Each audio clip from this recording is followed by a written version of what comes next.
Yo, what's up guys? It's Noah here, and in today's video, going to be talking through a couple of my favorite MLB props for today. For Friday, June the 3rd, we do have a big MLB slate on Friday night. Normally, every Friday night, there's going to be a lot of MLB games, and that's the case for today. Got a couple props I like. It was pretty easy to find, a good amount that stood out that I did like for today, just because we do have so many games and we do have so many options.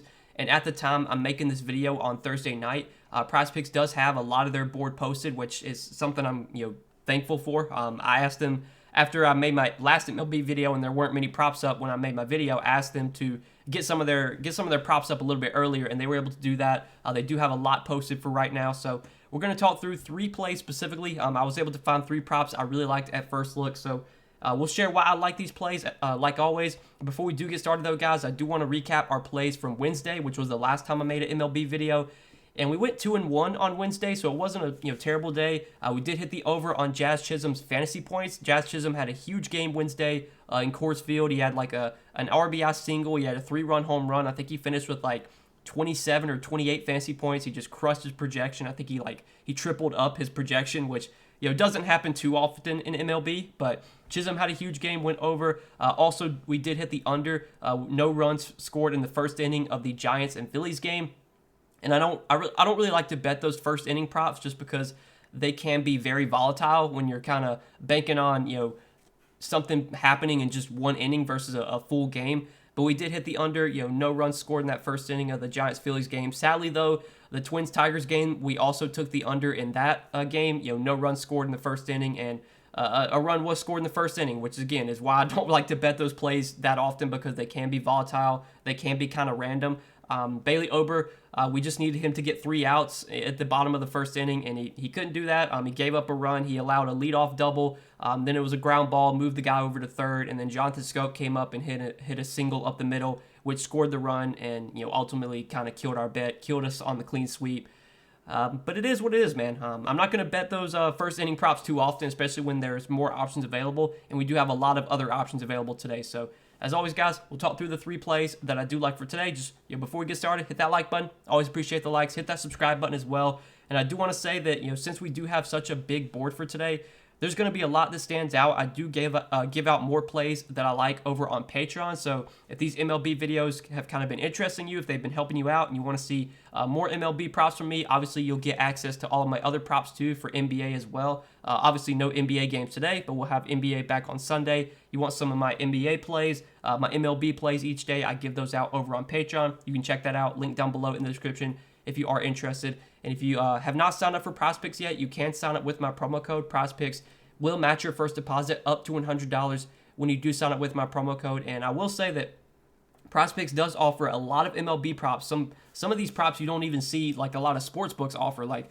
I know Prizepicks added a pitches thrown props where you can basically choose like over under on an amount of pitches that a pitcher is going to throw in a given start, which I don't think many books offer those type of props, pitches thrown. Prizepicks is really kind of up in their game, man. They're giving out a lot of options, giving you a lot to choose from. So if you haven't signed up for Prizepicks yet, definitely get over there, sign up, and use promo code NOAH, so that way you do get your first deposit matched up to $100. But let's go ahead and talk through the three plays that I like for Friday night's MLB slate. We're going to start off with the pitcher fantasy score prop. So I got two pitcher fantasy scores that I like. First guy is going to be Nathan Eovaldi. I'm going to be taking the over 34.5 pitcher fantasy score for Nathan Eovaldi today. So if you're unaware of like pitcher fantasy score and what the scoring is, you can just click on scoring chart and that'll pull up the scoring chart for MLB. You go to MLB and you scroll down here, and this is the scoring chart. Or that's for hitters, but you scroll down here to pitchers. This is how the scoring is. If your pitcher gets a win, that's 6 points. If he gets a quality start, that's 4 points. For every earned run, that's he loses 3 points. For every strikeout he gets 3 points, and for every out he gets 1 point.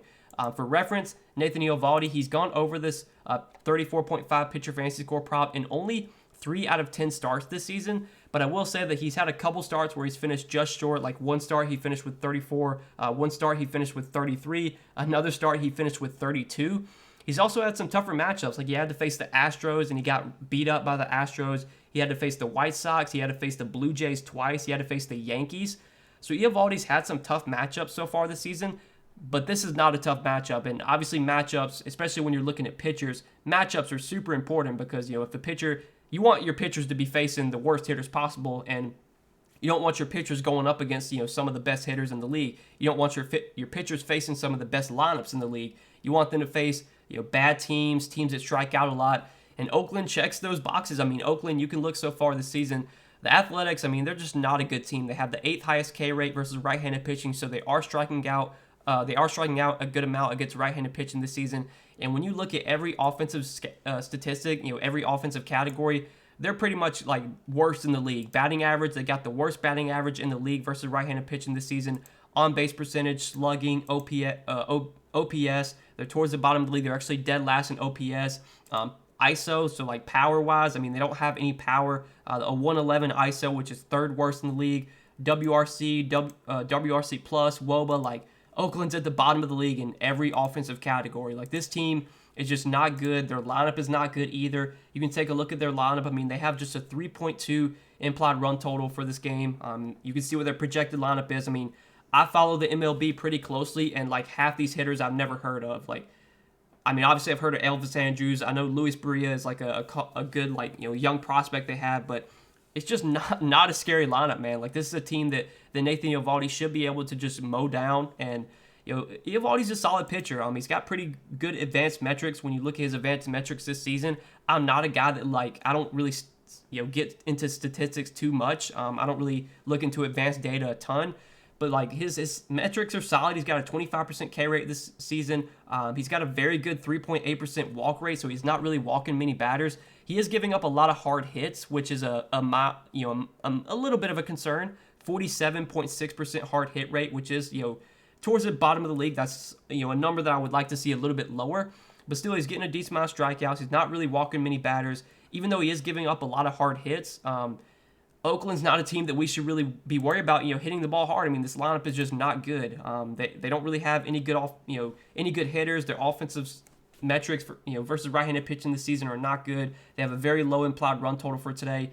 Eovaldi also, like, the Red Sox usually let him pitch pretty deep into games. He's thrown, I want to say he's thrown almost 100 pitches. So he's thrown 98 pitches in 4 out of his last 5 starts. So yeah, like he's probably gonna get to throw 90 to 100 pitches at least like 85, 90 pitches if he's pitching well.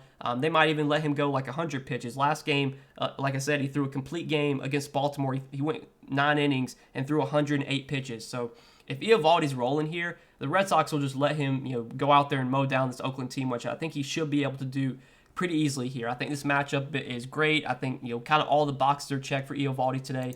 So I do like the over on his 34.5 pitcher fantasy score as our first prop for today. And then our second prop for today, again, another pitcher fantasy score, going to be matchup based. I'm taking the over on 28.5 pitcher fantasy score from Merrill Kelly. And again, this is all about matchup. Merrill Kelly getting to face the Pirates today, who, again, are just a terrible team. I mean, if you follow baseball, you know that the Pirates have to be probably one of the worst teams in the league, if not the worst team in the league. Their lineup is terrible. Again, I follow the MLB pretty closely, and like half these hitters I've never heard of, like Jack Sawinski, Rodolfo Castro. I mean, these guys sound like made-up hitters. Calvin Mitchell, I've never heard of these guys. Like, I know who Brian Hayes is and Brian Reynolds. Michael Chavis, I know because he used to be on the Red Sox. Josh Van Meter used to be on the Diamondbacks, used to be on the Reds. But like this lineup is just not good, man. And Merrill Kelly's a solid pitcher. He gets a lot of weak contact. He does induce a lot of ground balls. His strikeout rate's about average. He's got a 20% K rate this season. 20.5% K rate this season. But again, very similar to Oakland, it's all about matchup here. The Pirates strike out at the second highest rate in the league. So even though Kelly's not like an elite strikeout pitcher, he should be able to get some Ks here against the Pirates, who strike out a ton. And when you look at batting average, on base percentage, slugging, like the Pirates are towards the bottom of the league. They got the 4th worst batting average versus right-handed pitching. They're bottom 10 in on-base percentage, bottom 10 in slugging, bottom 10 in OPS, ISO as well. Like they're towards the bottom of the league in ISO. I've been targeting the Pirates so far this year. Like when I've been giving out MLB props, I've been taking a lot of overs on pitchers facing Pittsburgh, and so far it's been going pretty well. Don't think I'm going to stop here. I think Merrill Kelly should be able to get through this Pirates lineup pretty easily. I'm not too worried about many hitters getting to him. Should be able to get some strikeouts as well. I think he can go 6 innings, probably get a quality start, maybe get a win. Should be able to hit this over 28.5 pitcher fantasy score. And I do want to pull up his game log and just see how many games he's gone over this line. So he's gone over in 1, 2, 3, 4, 5 starts. So I think he's made 10 starts so far this year. Let me see. 1, 2, 3, 4, 5, 6. Yeah, he's made 10 starts this year. He's gone over in 5 out of 10 starts. But like some of the starts he's gone under against or gone under this line are like, really tough matchups. Like he had to face the Dodgers twice. He did struggle against the Marlins, which was a little weird. But yeah, like three of his 5 starts that he went under this pitcher fantasy score prop was against the Dodgers, who have like one of the best lineups, I should say. Almost said worst. One of the best lineups in the league. So, I mean, this is all about matchup for me. This matchup's just too good against Pittsburgh, against the Pirates. Just a terrible lineup, and I'm going to take the over 28.5 pitcher fantasy score for Merrill Kelly. Just going to bank on him being able to get through this Pirates lineup, relatively easily. And then our third and final prop for today is going to be a strikeout prop. I like this line a lot. I'm taking the over 5.5 strikeouts for Shane Bieber. So Shane Bieber, one of the better strikeout pitchers in the league. I will say that his K rate has come down a lot this season. He hasn't been striking out as many batters this year as he has in previous seasons. Like 2 years ago, he had one of the highest K rates in the league. He had a 41% K rate in 2020. In 2021, last season, he had a 33% K rate. So far this year, his K rate is down a bit. It's down to 23%. But I still think this line at 5.5 is too low for Shane Bieber. Shane Bieber is still known as being a great strikeout pitcher, even though his strikeouts have not been as high this season. He's still gotten at least 6 strikeouts in, I think, 6 starts this year. So 6 starts out of 10, Bieber has gotten at least 6 strikeouts. 2 of those starts where he went under, he got 5 strikeouts. And there was one start against the Blue Jays where he got 0 strikeouts, which is just really odd. And then first start of the year against Kansas City, he got 4 strikeouts. But normally Bieber's going to probably get, around 6 strikeouts almost every start. Baltimore is a team that, they're about middle of the pack in K rate. You would think Baltimore, not necessarily being the best lineup would strike out a lot. But so far this season, they're about average. They have about an average K rate, 22.3%. They're about, right in the middle of the league. But again, like you look at this lineup, like the Baltimore is not a team you should be worried about. I don't really worry about Baltimore getting to Shane Bieber here, putting up a ton of runs. I think Bieber will be able to get 6 Ks here against this lineup. There's some easy outs in this lineup as well. So I'm going to bank on Bieber just kind of being able to get over this line. I mean, he's got a solid strikeout rate this year, even though his K rate has come down a bit, even though he's not striking out as many batters as he has in previous seasons. I still think Bieber is one of the better pitchers in the league. He still does get, some soft contact. Obviously, that's not something we care about too much today. We just want Bieber to rack up strikeouts, and I think he'll be able to get 6 against this Baltimore lineup. Again, Baltimore is about average in terms of K rate this year versus right-handed pitching, but I think this 5.5 line is too low for Bieber. He has gone over this line in 6 starts this season. I think 6 out of 9 or 6 out of 10 starts, and I'm just gonna bank on him being able to get 6 strikeouts. I think this line should be 6, if not 6.5. Bieber's just too talented for this line to be as low as it is. And even though his K rate has not been as high this season, anytime Shane Bieber's strikeout prop is 5.5, I'm usually always going to look to take it unless he's facing like a team that doesn't really strike out. In Baltimore, there are some Ks in their lineup. I want to say that some of these guys have pretty high K rates. Like I know Rougned Odor has usually been a guy that strikes out a lot. I want to say there's some other guys in this lineup that definitely will strike out, like Jorge Mato, I think. I think he'll strike out. I think Urias has like a K rate above 20%.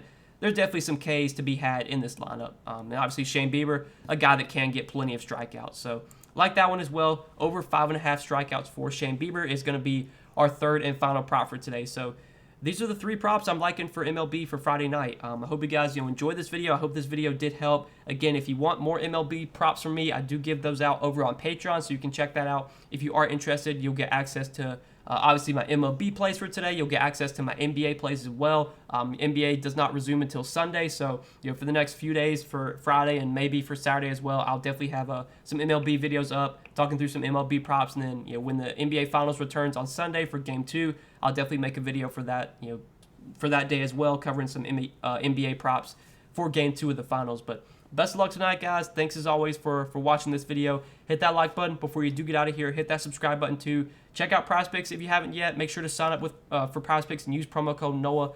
Prizepicks will match your first deposit up to $100 when you do sign up with my promo code. But good luck tonight, guys. Thanks for watching, and we will see you in the next video.